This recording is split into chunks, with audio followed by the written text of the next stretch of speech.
Cap Girls, ici Agnès de Cap Go. Bienvenue dans notre podcast Inspiration de femmes, le podcast des femmes fières d'être une femme. L'idée d'inspiration de femmes est toute simple. Cap Go propose à des femmes de partager leur parcours de vie, des femmes comme vous et moi, qui ne sont pas des stars internationales, mais qui ont osé prendre leur vie en main pour s'accomplir, vivre au quotidien ce qui les faisait rêver. Alors tous ces témoignages ont pour objectif de vous nourrir en idées, en motivation et qui sait, de vous aider à franchir le pas pour vous aussi vous réaliser dans ce qui vous plaît. Allez, c'est parti, je vous laisse découvrir notre star du jour. Bonjour Céline. Bonjour Agnès. Voilà, donc je suis Agnès, Agnès de Cap Go, bien sûr. Donc on se retrouve aujourd'hui, Céline, pour l'enregistrement de notre podcast Inspiration de femmes. Le podcast qui doit permettre aux femmes de trouver justement l'énergie, l'inspiration, peut-être pour se lancer dans des activités auxquelles elles n'avaient pas songé. Et l'objectif de ce podcast, c'est justement de transférer notre énergie de projet. Des fois, on en a même un peu trop.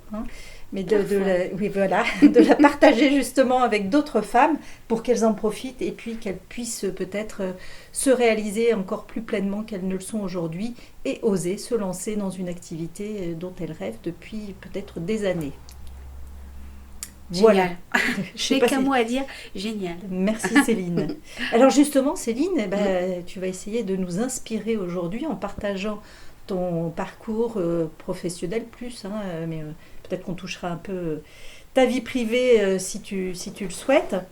Alors déjà, qui es-tu ?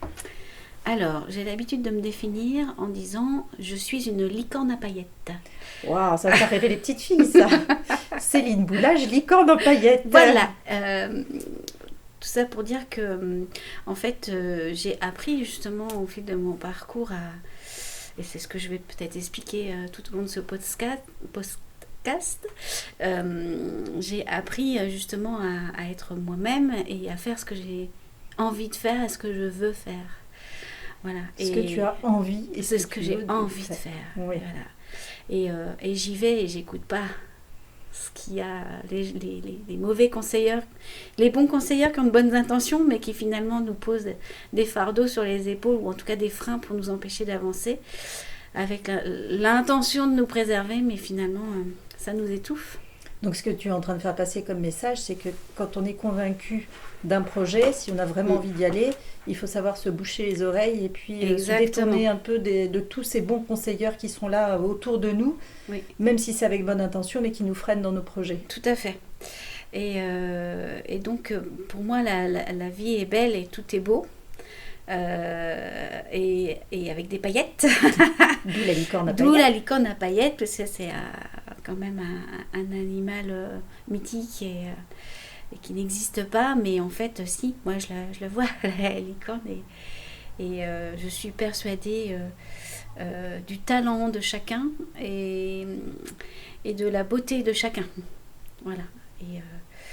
Donc nous avons toutes, mesdames, des talents et nous sommes toutes de belles personnes. C'est ça, tout à fait. C'est ma conviction intime. Et c'est la mienne aussi.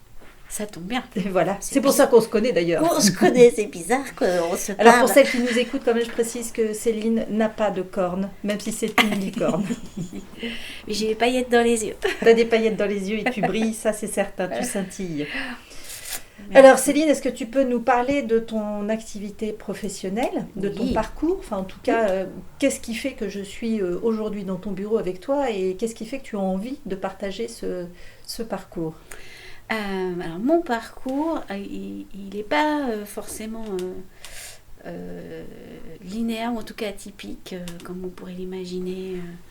J'ai fait telles études, des grandes écoles, voilà, et puis je suis partie sur une vie d'entrepreneuse, non, pas du tout.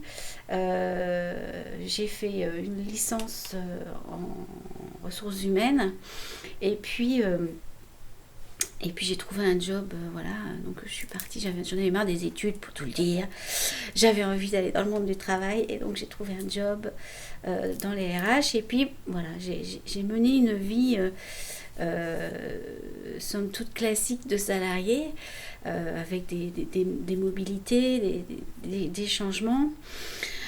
Je me suis, à un moment... Alors, salariée en tant que quoi, du coup? En tant que assistante RH et puis après chargée de ressources humaines.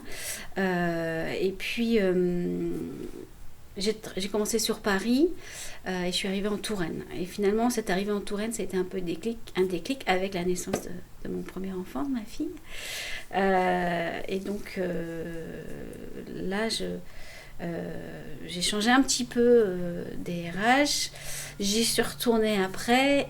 Et là, je me suis commencé à me spécialiser vraiment sur des choses qui me plaisaient beaucoup. J'ai mis du temps à réaliser ce qui me plaisait beaucoup, à savoir accompagner les personnes sur la compétence, sur leurs compétences et leurs talents. Et c'est pour ça d'ailleurs que j'ai créé ma boîte et que son nom c'est Beau Talent, parce que le talent c'est beau. Voilà. Et c'est aussi mes initiales. Bref, c'est la petite histoire. Et donc j'ai commencé à me spécialiser sur la compétence, à faire du recrutement. Et là, je sentais que j'allais sur quelque chose qui correspondait plus à mes aspirations profondes. Après, j'ai été sur de la formation. Et puis, au bout d'un moment de spécialisation, un jour, j'ai eu l'opportunité de me lancer en tant qu'indépendante. Parce que vraiment, d'un point de vue financier et d'un point de vue réseau, surtout, j'avais cette possibilité-là. Et aussi parce que j'étais arrivée à un stade de ma carrière professionnelle, notamment dans les ressources humaines. Je travaillais dans différentes structures, de la toute petite TPE tourangelle à la grande multinationale. Et j'étais arrivée à un stade où j'étais plus alignée avec mes valeurs. En tout cas, on me demandait de faire des choses qui n'étaient pas en concordance avec mon éthique, ce que je voulais faire et mes valeurs. Et c'est là, ça a été un choc. J'ai été confrontée à des situations vraiment difficiles dans le monde du travail, avec des burn-out, des tentatives de suicide, enfin quelque chose de très très lourd et beaucoup de souffrance au travail. Et là, ça a été vraiment presque une révélation. J'ai fait des rencontres et ça a été le déclic où je me suis dit, allez, je me lance. Le poste que je veux faire, ce que je veux faire dans la vie, ma mission de vie, telle que je la vois, accompagner les gens à révéler en fait leur potentiel, je ne le trouverai jamais dans le monde du salariat. Donc il a fallu quand même du temps. Oui. Des années où tu as pu expérimenter le travail de RH sous différents pans pour que tu te rendes compte que finalement, même si le fond te plaisait, le cadre ne te convenait pas. Oui. Et puis il a fallu du temps aussi pour que tu te constitues un réseau, parce que c'est aussi parce que tu as senti que tu avais ce réseau solide autour de toi que tu pouvais te lancer. Tout à fait. Le réseau, c'est vraiment très important quand on veut se lancer en tant qu'entrepreneuse. Oui, est-ce que tu peux expliquer en quoi c'est vraiment important ? Parce que c'est pour se faire connaître. Pour se faire connaître. Se faire connaître et communiquer sa passion et ses envies et ce qu'on veut faire pour les autres. Et bien, la seule façon, enfin, c'est pas une seule façon, mais en tout cas ici, sur Tours, c'est très, très, très, très prégnant, on va dire. Le réseau, il est pour beaucoup, le bouche à oreille. Parce que c'est pas si facile que ça de faire du réseau quand on est entrepreneur, qu'on se lance tout juste, on est souvent seul dans son coin. Donc c'est compliqué. Voilà, c'est compliqué. Qu'est-ce que tu pourrais conseiller aux femmes qui nous écoutent là par rapport au réseau justement ? Parlez-en autour de vous. D'en parler autour de soi. Ouais, d'en parler autour de soi, de ses idées, et puis de prendre contact avec des gens que vous allez peut-être suivre sur LinkedIn ou je ne sais quel autre réseau social. Donc en fait, il faut sortir un peu de son cocon et puis se stimuler soi-même pour aller vers les réseaux. Vers les réseaux et surtout vers des personnes. Regardez des personnes qui pourraient vous inspirer. Et essayer de rentrer en contact avec eux, avec soi-même aussi. Il faut rentrer en contact. C'est rigolo, le petit lapsus, c'est très révélateur. Et effectivement, je suis rentrée en contact avec moi-même quand je me suis lancée, et quand j'ai pris cette décision.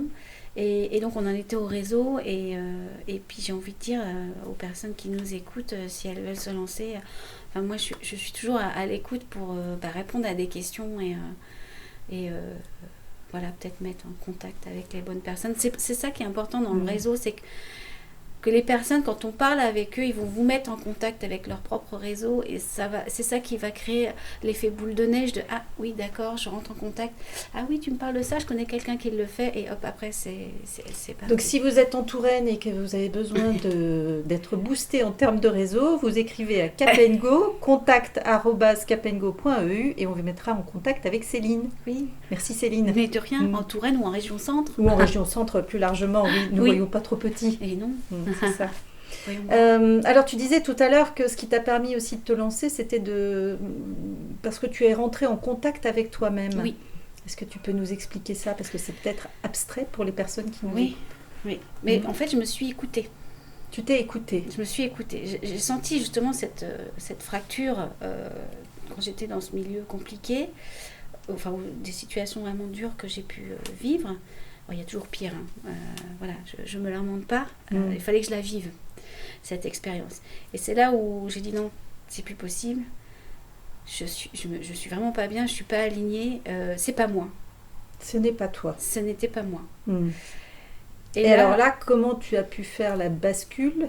Parce que parfois, on a conscience que le travail que l'on fait ne nous correspond pas. Et en même temps, on a plein de peurs qui font qu'on ne lâche pas ce poste-là parce qu'il y a une sécurité financière, ça peut déstabiliser le reste de la famille, donc on reste. Plus, sur ce poste-là, j'avais une possibilité d'évolution. Et je suis partie parce que je sentais au fond de moi, en fait, le déclencheur, ça a été ma santé. Le déclencheur, ça a été ta santé. J'ai des soucis de santé, donc il faut que je fasse attention au stress, à pas trop me surmener. Et là, dans la situation que je vivais, mais je voyais que ça commençait à nuire à ma santé.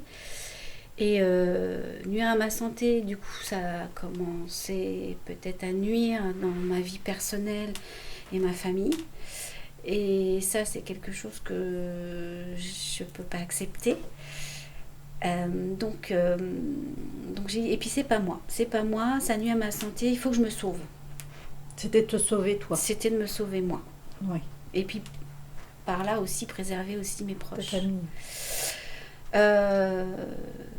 Donc je suis partie. Je suis partie de la boîte dans laquelle j'étais. J'ai retrouvé un petit peu plus tard, assez rapidement d'ailleurs, un job dans la même lignée de ce que je faisais, essentiellement du recrutement. Et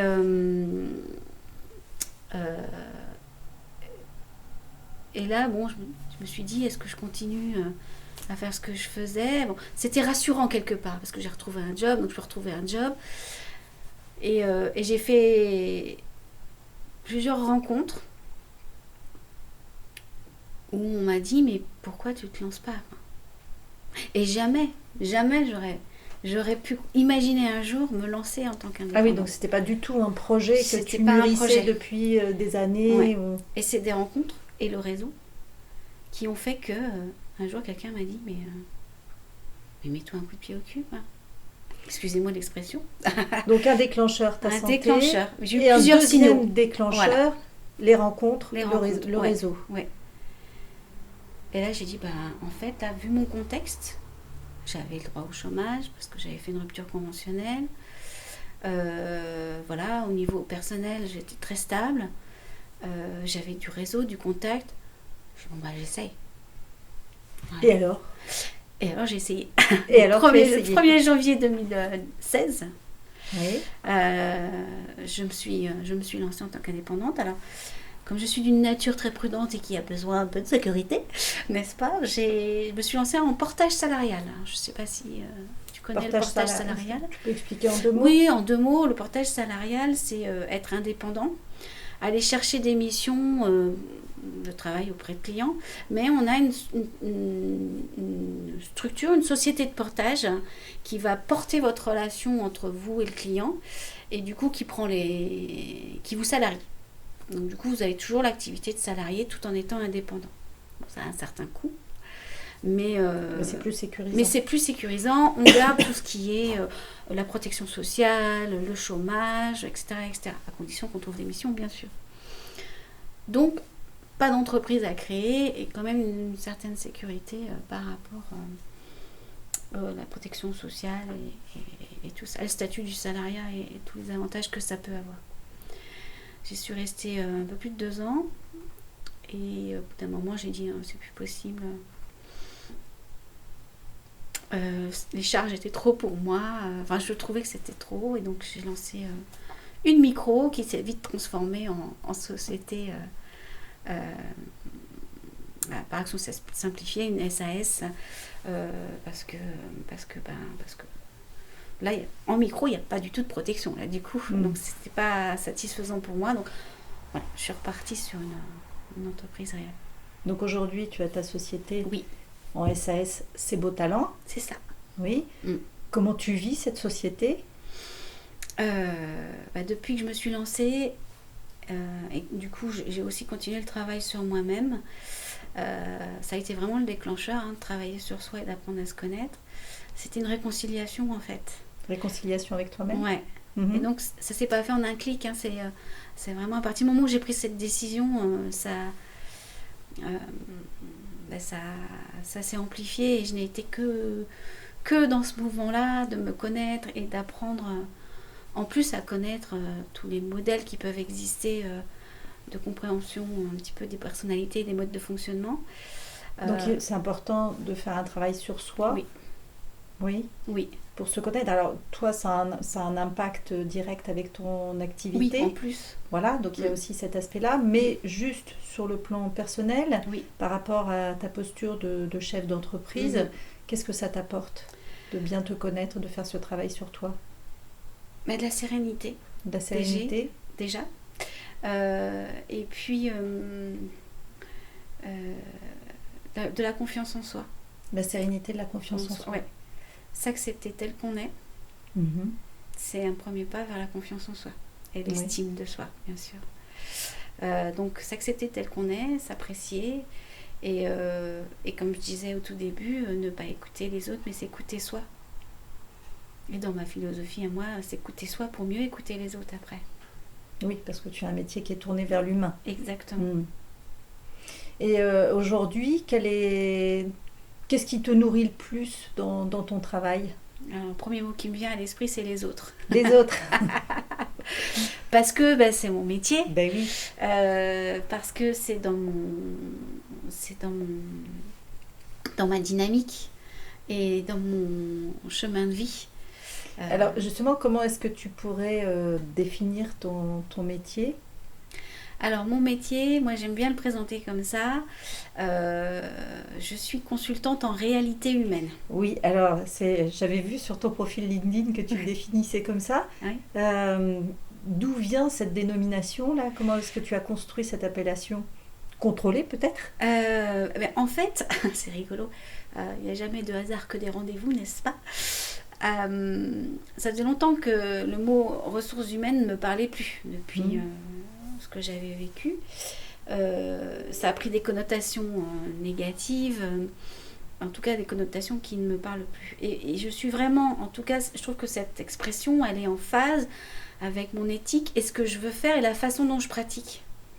C'est-à-dire que quand j'accompagne soit des personnes en individuel, des groupes ou des entreprises, je veux vraiment m'imprégner de ce qui se passe pour l'autre ou dans l'entreprise pour pouvoir répondre aux besoins précis qui est exprimé ou pas exprimé.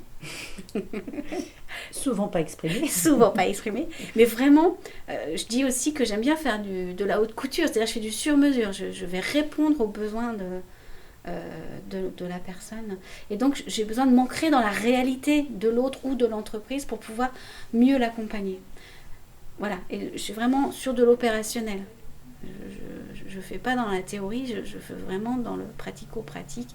Et voilà. Et c'est pour ça que je me suis constituée toute une boîte à outils pour pouvoir apporter la bonne réponse au bon moment. Donc, tu prends une appellation un petit peu différente de celle des autres, on n'a pas l'habitude de voir cette appellation-là. Alors ça a un côté un peu osé. Oui. Osons. Il faut oser. Vous entendez, mesdames, il faut oser. C'est ça. Et puis tu as dit que tu t'étais constitué une boîte à outils. Alors on a parlé de de travail personnel tout à l'heure. Mhm. Là, ce que j'entends, c'est que tu continues à chercher des outils, peut-être à te former. Oui, alors pour moi c'est important parce que c'est aussi dans ma dynamique. J'ai une boulimie d'apprentissage assez importante, même si j'essaie de me calmer dessus parce que sinon on s'en sort pas et qu'il faut savoir un peu se canaliser aussi. Et effectivement, et c'est aussi dans mon éthique de me former à tout ce qui est les modèles de personnalité, des outils d'accompagnement pour pouvoir toujours répondre aux besoins des personnes. Donc se former régulièrement. Très, très régulièrement, oui. Oui, pour diversifier ta pratique, Mm-mm. la soutenir La soutenir, oui. et être encore plus performante. Alors j'utilise le terme performante avec des guillemets, Mm-hmm. plus efficace Oui. auprès de tes clients. Oui. Pour pouvoir Donc la vie d'entrepreneur, en fait, c'est jamais tranquille. C'est un perpétuel mouvement. Oui, tout à fait. J'en suis bien convaincue. Oui. Voilà, mais c'est important de le dire, je pense, parce que parfois, on n'a pas forcément conscience de cette vie d'entrepreneur. On s'imagine qu'il faut faire des efforts au départ. Alors, on ne va pas vous cacher qu'il y a beaucoup d'efforts à faire au départ, ça c'est sûr. Oui. Mais les efforts, ils sont à perpétuer tout au long de notre vie. Alors après, il faut les réguler en fonction des objectifs que l'on s'est fixés. Mais une vie d'entrepreneur, c'est pas plat. Non. Et c'est vraiment, en fait, c'est là où je dis que j'ai vraiment trouvé ma stabilité et ma sérénité, c'est que justement, ça en entreprise, je ne l'aurais jamais trouvé. C'est que moi, j'ai besoin de variété dans mes activités, j'ai besoin de contact. Et en étant entrepreneur, je fais plein de choses différentes, je rencontre plein de gens différents. Je travaille avec différents partenaires, j'ai plusieurs collectifs, parce que je fonctionne comme ça. Et c'est vraiment trouver son fil rouge et son envie de fonctionner, son besoin, son envie de fonctionner d'une certaine façon qui va faire que vous allez construire votre identité d'entrepreneur. Finalement, c'est la liberté de fonctionnement. Oui. Qu'on n'a pas forcément quand on est en poste salarié. Tout à fait. Ouais. Alors, ce qui ne veut pas dire que tout entrepreneur a une vie orientée sur plusieurs pôles. On peut avoir aussi un seul pôle de focalisation. J'ai accompagné récemment une personne qui s'est lancée en tant qu'entrepreneur et qui a un pôle d'activité. Voilà. Et c'est très bien comme ça et ça lui convient. Moi, c'est vrai que c'est ma dynamique à moi qui est comme ça. Mais chef d'entreprise, c'est pas non plus de tout repos. Mais voilà, c'est pas non plus tout rose. C'est pas le monde des bisounours. Il y a des moments où c'est un peu plus dur. Il y a des moments où on doute. Mais finalement, quand on est libre, comme moi, je l'entends d'être libre, la balance, elle se rétablit. Enfin, elle se rétablit. Elle ne prend jamais d'ailleurs. Alors là, tu viens de prononcer le mot doute. J'aimerais bien qu'on s'arrête un peu sur ce mot parce que je pense que voilà, se lancer, ça fait peur. Effectivement, on a toutes et tous, parce que les hommes aussi, ont des moments de doute. Oui. Est-ce que tu peux me parler de tes doutes? Mes doutes, ça, au tout départ, c'était est-ce que ça va marcher? Oui, est-ce que je vais, est-ce que ça va marcher? Est-ce que j'entraîne pas mes proches dans une voie un peu délicate? Donc c'est important d'en discuter aussi avec ses proches, au moins son conjoint. Oui, parce que la vie d'entrepreneur, c'est pas juste le bureau ou l'activité. La vie d'entrepreneur, c'est toute sa vie. Donc forcément, ça impacte la vie de famille aussi. Tout à fait. Donc c'est très important d'en discuter et d'être d'accord sur le chemin de vie que l'on prend et de parler aussi des incidences que ça peut avoir.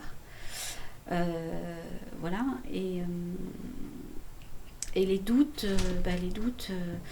voilà, c'est est-ce que ça va trop impacter la vie de famille? Est-ce que ça va marcher? Est-ce que j'ai les compétences pour? Parce que en général, voilà, quand on demande aux personnes est-ce que vous êtes compétent, on a du mal à répondre. Ou en tout cas, on a du mal à dire oui. Voilà. Oui, je suis compétente. Oui, et plus précisément. Voilà, sur l'accompagnement des personnes à voir ce qu'il y a de beau en elles et à trouver leurs ressources et leurs talents. Et les doutes, puisqu'on était sur les doutes, oui, c'est principalement sur ça.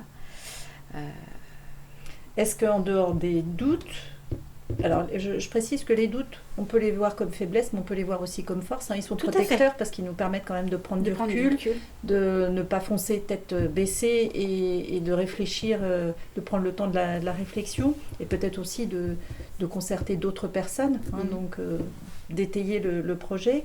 En dehors de ces doutes, est-ce que tu as vécu des moments de faiblesse ou est-ce que tu sens, toi, des faiblesses dans ton activité ?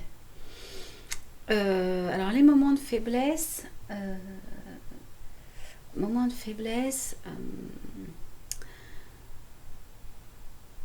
il y en a eu. Alors, en fait, je suis accompagnée aussi dans le pilotage de mon entreprise.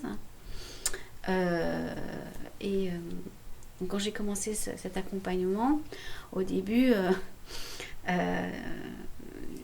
voilà, Christian qui m'accompagne m'a dit bon, on va voilà, quels sont tes rêves. Donc on a construit à partir des rêves. Il m'a dit pour tes rêves il faut que tu fasses tel chiffre d'affaires. Et là j'ai rigolé. Il dit non mais là tu rêves, c'est pas mon rêve, c'est tu rêves, c'est le tien de rêve. Et finalement grâce à son accompagnement j'y suis arrivée. Mais j'ai rigolé, puis en même temps j'étais quand même voilà, à un certain moment je me disais oh là là mais jamais ça n'est pas possible d'atteindre ce chiffre là moi toute seule. Et puis après je dis si lui aussi. Donc la faiblesse souvent c'est en première instance on se dit je suis pas capable, mais c'est nos doutes, voilà, c'est nos freins, c'est nos blocages, nos croyances limitantes. La réussite on l'espère toujours chez les autres, on a du mal à se l'approprier soi. Donc là, je voudrais revenir justement sur le fait que tu te fasses accompagner. Oui. Est-ce que c'est facile de se faire accompagner ? C'est nécessaire. C'est nécessaire ?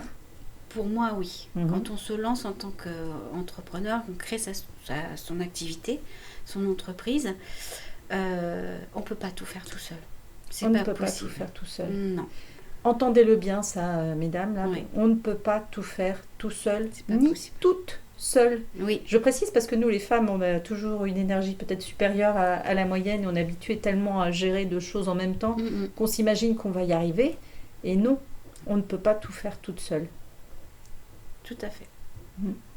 Et je suis intimement convaincue. Et d'ailleurs, les plus grands hommes et plus grandes femmes qui ont réussi se font accompagner. Oui. Se font accompagner par différents types d'accompagnement, que ce soit en coaching, en image, en communication. Est-ce qu'il y a justement des structures qui existent pour accompagner les personnes qui veulent se lancer ? On peut peut-être en parler, ça peut peut-être donner des pistes de réflexion pour certains. Oui, alors il y a plein de structures qui existent dans l'entrepreneuriat, surtout l'entrepreneuriat au féminin aussi. Je ne sais pas si je peux parler de mon collectif justement. Oui, bien sûr. Donc avec 4 autres travailleurs qui ont créé leur structure. On parlait justement de cette difficulté de se lancer en tant qu'entrepreneur. En tout cas, on peut trouver des conseils auprès des CCI, des BGE, tout ce type de structure. Mais quand il s'agit d'aller dans l'opérationnel, c'est plus compliqué. Et c'est là où on se retrouve un peu tout seul. Et on avait cette réflexion, et puis à un moment, on s'est dit, mais en fait, à nous 5, là, on répond pratiquement dans nos métiers à tous les besoins d'un entrepreneur qui veut se lancer. Donc on a créé un collectif qu'on a appelé Kawet. Voilà. Et donc le but de ce collectif, c'est d'accompagner justement les entrepreneurs qui veulent se lancer. Donc si vous voulez regarder, c'est KAWO2T. Oui, c'est ça. .fr. Voilà. Donc allez voir, c'est très sympa. Oui. Et il y a plein de belles personnes, y compris Céline. Oui. Parce que Céline a plusieurs vies, on ne vous dit pas tout. Oui. Et vous pouvez vous abonner. On a mis en place une newsletter où on donne des conseils, des astuces C'est très sympa. pratiques. C'est très concret, pragmatique. Hein. Je les suis, j'y suis abonnée. Merci. Voilà, merci. Et je trouve ça très, très pragmatique. Voilà. Tout à fait. Oui. Des petits conseils pour accompagner les personnes qui veulent se lancer dans tous les domaines, le pilotage, l'administratif, l'organisation, la communication, le développement personnel de l'entrepreneur, les ressources humaines. Voilà. Et oui, parce que quand on s'installe à son compte, on doit être multitâche. Oui, c'est pour ça qu'on ne peut pas faire tout seul non plus, c'est et toute ça. seule. Oui. Dans ta façon d'être, toi, Céline, qu'est-ce qui te différencie des autres femmes qui se lancent? On a chacune sa particularité. Tout à fait. Qu'est-ce qui me différencie? Les paillettes. Les paillettes et la corne de la licorne. La magie. C'est La plus magie. La magie de la licorne. Quand on est en confiance et en paix avec soi-même et en confiance avec ce qui se passe et ce qui va se dérouler, quand on est dans une intention positive, c'est magique. C'est magique. Les moments de doute dont on a parlé, où je disais, là, jamais je ferai ce chiffre-là, à partir du moment où j'ai décidé et je me suis dit, non, mais je fais confiance. Mon intention, c'est que tout vienne à moi de façon simple, naturelle. Alors quand tu dis je fais confiance, c'était pas je fais confiance à Christian qui faisait partie de la structure. Oui. Alors oui, bien sûr, mais c'était plus je fais confiance à la vie puisque je suis engagée dans ce projet. C'est ça. C'est ça. Je fais confiance à la vie, parce que je l'ai constaté, la vie a mis sur mon chemin les bonnes personnes au bon moment. Donc, est-ce qu'il ne faut pas un certain lâcher-prise pour fait. arriver à ça? Oui. Je dis ça parce qu'en fait, quand on construit son entreprise, on y va un peu en mode battant, mode guerrier, il faut que j'y arrive, il faut que... Et finalement, parfois on se tape la tête contre le mur et on n'arrive plus à s'en décoller. Alors que si on lâche prise, eh ben, bizarrement, les choses s'alignent d'elles-mêmes. D'elles-mêmes, tout à fait. Et c'est ce que je disais, pour reprendre l'expression, mais pour moi, elle a vraiment beaucoup de sens. Et c'est pas une expression de moi, c'est une expression de Paul Éluard, qui est il n'y a pas de hasard, il n'y a que des rendez-vous. Tout à fait. Et ça, cette expression, elle me guide. Oui. Avec d'autres, bien sûr, mais celle-ci... Alors, lâcher prise, ça ne veut pas dire ne plus travailler, je précise. Oui. Mais c'est vraiment une posture face à la réussite du projet. Accepter que ce projet réussisse. On se lance, il n'y a pas besoin de guerroyer. Alors parfois, il y a des combats à mener. On ne va pas se le cacher non plus. Tout n'est pas forcément lisse sur le chemin. Mais c'est garder une posture généralement orientée réussite. Et la soutenir aussi par un pôle de personnes environnantes qui vont nous étayer dans cette positivité et cette orientation vers la réussite. Encore une fois, seul, c'est très compliqué parce que seul, on s'écroule assez rapidement. Ça demande quand même énormément d'énergie de se lancer, d'autant qu'il faut continuer à gérer sa vie personnelle à côté. Donc, c'est presque indispensable d'avoir des personnes ressources, d'avoir des personnes qui vont nous relancer, qui vont nous rassurer, qui vont nous apporter une solution. Il ne faut pas hésiter à aller demander. Je crois que c'est peut-être quelque chose qu'il faut qu'on pose aussi, c'est que quand on est entrepreneur, on n'a pas toutes les solutions. Il faut arrêter de penser qu'on est magique parce qu'on devient entrepreneur et que la posture d'entrepreneur nous confère des pouvoirs extraordinaires. On reste basiquement humain. Alors, on a un potentiel de talent et de réflexion à disposition, bien évidemment, mais il faut s'appuyer sur les gens qui nous entourent. Et puis, il faut aller oser demander, il faut aller chercher de l'aide. Alors, ça demande de l'énergie. Parfois, on n'ose pas, parfois, on se dit qu'on va passer pour une cruche.